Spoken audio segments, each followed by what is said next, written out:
বাংলার মাটিতে ছড়িয়ে আছে শত শত জমিদার বাড়ি। কিছু এখনো দাঁড়িয়ে আছে ইতিহাসের সাক্ষী হয়ে, আর কিছু হারিয়ে গিয়েছে সময়ের স্রোতে। আজ আমরা আপনাদের নিয়ে এসেছি বাগেরহাট জেলার নওপাড়া গ্রামে, যেখানে এখনো মাথা উঁচু করে দাঁড়িয়ে আছে এক জমিদার বাড়ি, শৈলেন্দ্রনাথ ঘোষের ঐতিহাসিক প্রাসাদ। এখানে মোট ৩টি স্থাপত্য রয়েছে, যার মধ্যে একটি আবার বাংলাদেশের সর্বপ্রথম ভূমিকম্প প্রতিরোধী বিল্ডিং হিসেবে পরিচিত। আপনাদেরকে একে একে তিনটি স্থাপনা ঘুরে দেখাবো। প্রায় ২৫০ বছর আগে নির্মিত এই বাড়ির স্থাপত্য শৈলী মুগ্ধ করে যে কাউকে। প্রথম এই স্থাপনাটি কাছারি ঘর হিসাবে ব্যবহৃত হতো। ইট, চুন সুরকি আর কাঠের নিপুণ কারুকাজে তৈরি এই প্রাসাদে আছে দোতলা কাঠামো, চওড়া বারান্দা আর উঁচু উঁচু খিলান। প্রবেশদ্বারেই যেন ইতিহাসের দরজা খুলে যায়।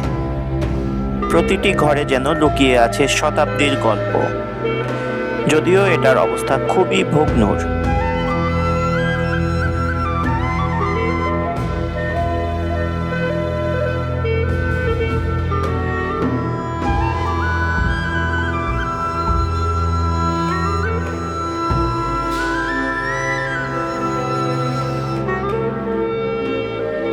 এই জমিদার বাড়ি এখন অনেকটাই জরাজীর্ণ।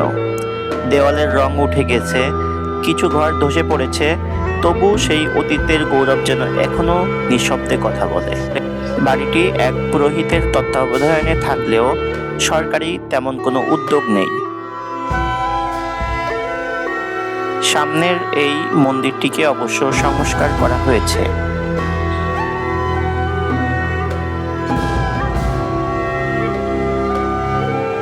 লোকমুখে জানা যায় শৈলেন্দ্রনাথ ঘোষ ছিলেন তৎকালীন সময়ের একজন শিক্ষিত ও দানশীল ব্যক্তি।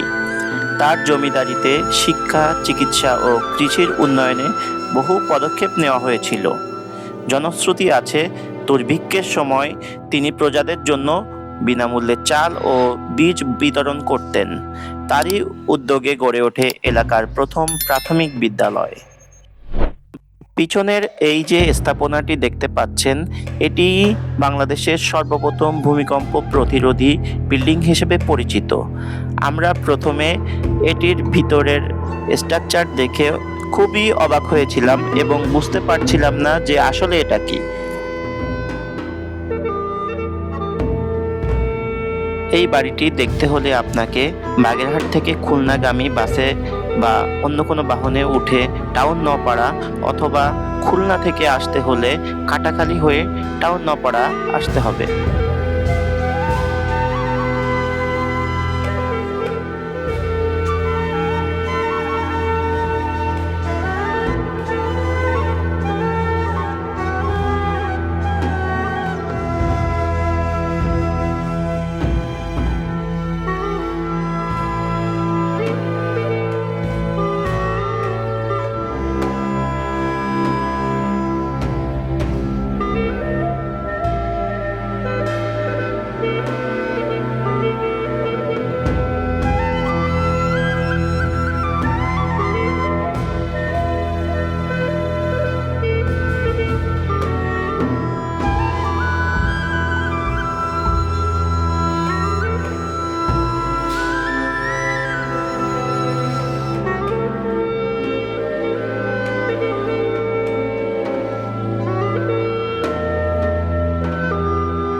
মূল বাড়িটি পার হলে তৎকালীন সময়ে খননকৃত ৫ বিঘার একটি পুকুর দেখতে পাওয়া যায়।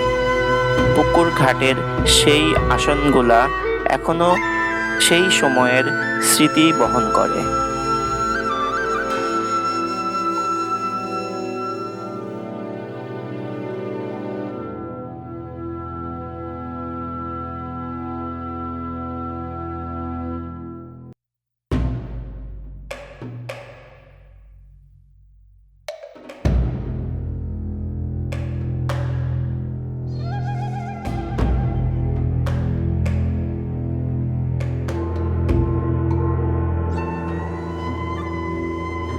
বাড়ির ভিতরের দিকে ব্যক্তিগত উদ্যোগে কিছু সংস্কারের কাজ চলছে। এই জমিদার বাড়ি শুধু একটি পুরনো প্রাসাদ নয়, এটি একটি সময়, একটি মানুষ আর একটি সমাজের প্রতিচ্ছবি। আমরা যদি এখনই এগিয়ে নিয়ে আসি তাহলে এই ইতিহাস হারিয়ে যাবে চিরতরে। আপনারা চাইলে এই ভিডিওটা শেয়ার করে আরও মানুষকে জানাতে পারেন শৈলেন্দ্রনাথ ঘোষের এই গৌরব গাথা। এই ভিডিওটি ভালো লেগে থাকলে লাইক দিন, কমেন্টে জানান আপনি কোথা থেকে দেখছেন, আর আমার চ্যানেল সাবস্ক্রাইব করতে ভুলবেন না, কারণ আমরা এমন আরও ঐতিহাসিক স্থানের গল্প নিয়ে আসছি খুব শীঘ্রই। সবাই ভালো থাকবেন।